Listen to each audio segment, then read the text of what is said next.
Junior NTR రాజకీయాల్లోకి వస్తున్నారు అన్న ప్రచారాన్ని అభిమాన సంఘాలు ఖండించాయి. పేదలు వెనుకబడిన వర్గాల సంక్షేమం కోసం ఊరువాడ సేవా కార్యక్రమాన్ని చాలా కాలం క్రితమే రూపొందించినట్లు తెలిపాయి.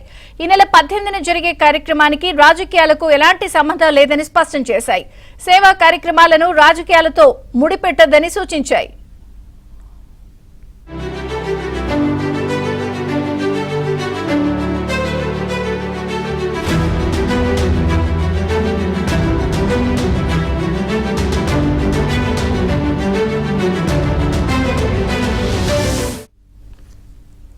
జూనియర్ ఎన్టీఆర్ రాజకీయాల్లోకి వస్తున్నారు అన్న ప్రచారాన్ని అభిమాన సంఘాలు ఖండించాయి.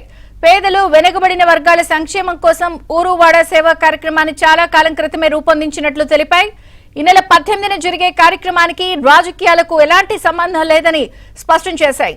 సేవా కార్యక్రమాలను రాజకీయాలతో ముడిపెట్టొద్దని సూచించాయి.